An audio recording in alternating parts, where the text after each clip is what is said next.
योगेश रावत की मुझे एक पर्सनालिटी तो अच्छी लगती है। ये पीठ पीछे वार नहीं करता और पीठ पीछे टेढ़ी चाल नहीं चलता। जो बातें होती है वो सीधे मुंह पे बोलता है, खुल्लम खुल्ला बोलता है। सामने वाले को बुरा लगे कुछ भी लगे उससे उसको कोई फर्क नहीं पड़ता है। और यही चीज यहाँ पे लॉकअप सीजन 2 के 7th एपिसोड में देखने के लिए मिला, जहां पे टास्क के दौरान उन्होंने अपने मन की भड़ास निकाली और जो उनके मन में दबा था उन्होंने क्लियर बोल दिया। जहां पे जो जजमेंट डे था उसके दौरान आपने देखा होगा कि स्पेशल गेस्ट कौन आती है, कंगना रनावत। कंगना रनावत जब इस शो में आती है तो यहाँ पे उनका कहना ये होता है, सबसे वो बताती है कि किससे उनको क्या प्रॉब्लम है, कौन क्या कर रहा है, कौन क्या नहीं कर रहा है। जहाँ पे जब योगेश के बारी आती है तो यहाँ पे योगेश से वो ये कहती है कि मुझे जो है ना तुम्हारे जैसे लोगों से घृणा आती है, मुझे तुम जैसे लोग पसंद नहीं है, वो बहुत नीच गलीच होते हैं, मुझे वैसे लोग पसंद नहीं है जो ऐसे करे लड़कियों के साथ में ये वो, तो तुम मुझे बहुत घटिया लगते हो। मतलब कहीं ना कहीं बोला जाए तो यहाँ पे योगेश को डिमीन करती है, योगेश को ये सब बातें हर्ट करती है और वो वॉशरूम एरिया में जाके रोते भी है। आकांक्षा उनको चुप कराती है कि किसके किसके साथ में मतलब तू मुंह बंद करेगा,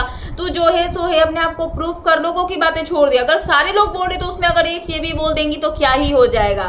सो यहाँ पे योगेश को चीटर भी बोला गया था, बहुत सारी चीजें बोली गई थी और ये सब चीजें जो है यहाँ पे योगेश को हर्ट कर रही थी। बट जैसे यहाँ पे राशन कमाने के लिए, पैसों के लिए जो टास्क होता है उसके दौरान रितेश देशमुख आते हैं तो योगेश इन सबको फेस करते हैं। योगेश सीधा यहाँ पे खुले में बोलते हैं कि सर मुझे एक चीज जो है वो बहुत ज्यादा मतलब कि हिट कर रही है और मुझे बहुत ज्यादा बुरी लग रही है। तो रितेश को वो बताते हैं कि जब यहाँ पे जजमेंट डे पे कंगना मैम आई थी तो उन्होंने आके मुझे जो है बताया कि मेरे से उनको घृणा आती है, मेरे जैसे लोगों को उन्होंने मुझे बहुत ज्यादा डिमीन किया, गलत बताया। तो वो अगर मेरा साइड नहीं जानती है, उनको नहीं पता है कि रियलिटी क्या थी, लोगों की बनाए हुए कहे हुए बातों को सुन के अगर वो आके मुझे ऐसे बोलेंगी तो ये सही बातें नहीं है। सो मुझे ये सब चीजें जो है वो बहुत हर्ट कर रही है और मुझे ये सब चीजें जो है वो बहुत बुरी लगी और मैं इसको बोलता हूँ कि ये सब बातें जो है वो गलत है। सो ये सब जैसे ही योगेश बोलते हैं, रितेश देशमुख यहाँ पे बताते हैं कि वो उनका कहना नहीं था। एक तरह से बोला जाए तो जो जनता है उनका सवाल लेके वो आई हुई थी और उनके तरफ से वो बोल रही थी, तो बस ये उनके तरफ से यही था, बाकी ऐसा कुछ भी नहीं था। और यहाँ पे अगर तुमने गलत नहीं किया है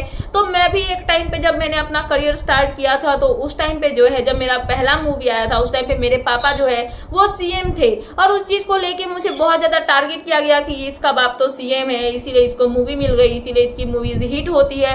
बट अभी तक मैंने बहुत सारे हिट मूवीज दिए हैं और जो इंसान का जो मतलब एक होता है ना देखने का नजरिया, वो मेरे प्रति चेंज हो गया। मैंने सब कुछ चेंज कर दिया कि जो वो सोचते थे वो गलत है और अभी जो है सब मुझे बहुत पसंद करते हैं। तो लाइफ में कुछ ऐसा करो कि लोग ऐसा ना सोचे, क्योंकि योगेश का कहना यहाँ पे ये है कि जब वो अपने घर गए थे तो उनकी मम्मी उनसे बोल रही थी कि भाई तेरे को पता है कि मुझे तेरे फोटो को स्टोरी में लगाने के लिए, स्टेटस में लगाने के लिए सोचना पड़ता है क्योंकि लोग जो है वो मुझ पे हंसने लगते हैं और मुझे इन सब चीज से बहुत बुरा लगता है। सो ये सब कहीं ना कहीं योगेश ने अपने लिए यहाँ पे स्टैंड लिया जो कि उनकी पर्सनैलिटी है। वहीं पे रितेश ने भी अपने तरफ से सही से उनको जो है वो समझाया है।